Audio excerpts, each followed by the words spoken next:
Bear Grylls here, up a mountain. This lady is remarkable. She's given so much, volunteering and in sport and helping so many, inspiring so many. My name is Ruby Bishop. I'm a wheelchair tennis player for Great Britain, and a few years ago I launched a campaign to tackle discrimination within physical education lessons in mainstream schools. Since then I've been fortunate enough to work with some amazing charities, athletes and schools across the country, creating resources, delivering inclusive PE lessons and mentoring young people. One of the biggest things I've learned from the work that I've been doing is the positive impact you can have simply by being a reliable presence, someone that listens and advocates for young people's needs. At school, I wasn't included in PE and I was never invited to the sports awards. Despite my success outside of school, I still felt like I was two different people. The person that had a positive impact on my school experience was the head of inclusion.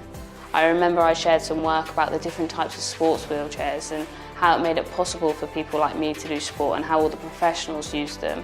I hadn't known them long, but they showed a genuine interest, something that not many had done before. And they probably don't even remember this conversation, but I do, because something changed from then on. I knew if I had a real problem, I could go to them. When I felt isolated, when lessons were moved upstairs, or when students made comments about my disability, even when my own friends would treat me differently if I used a wheelchair, he reminded me I still had a place, a purpose and a bright future. He gave me courage to keep going on the days I wanted to give up, and he couldn't fix everything, but he listened and he was patient on the hard days.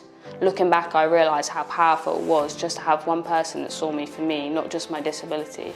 That belief didn't just help me survive school, it shaped the athlete and advocate I am today. So I want to say thank you to him, and thank you to every teacher and mentor that chooses to see potential before limitation. Because without that belief, I might not be here today sharing my story with you.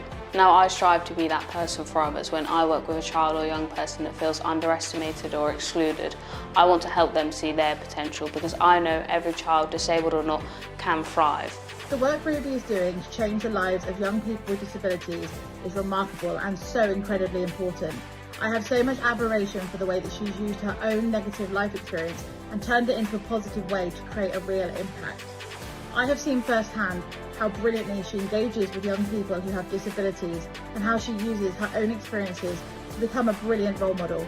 It's absolutely fantastic the work that Ruby is doing, and I know it will make a huge difference to so many. And this is the challenge we face today. Inclusion is growing, but it isn't enough. Too many children are still being left out of PE, and too many are still made to feel like an inconvenience. And this has to change, because no child should feel the way I did, and because sport and education should be for all. And let's be honest, the Paralympics wouldn't exist if disabled people couldn't do sport.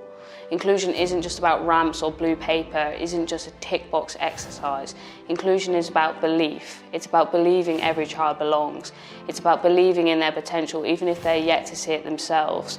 It's about refusing to let them slip through the cracks. Together we must continue to advocate for better representation, more opportunities and genuine inclusion. We need to help provide teachers with better knowledge and confidence to make their lessons accessible for all.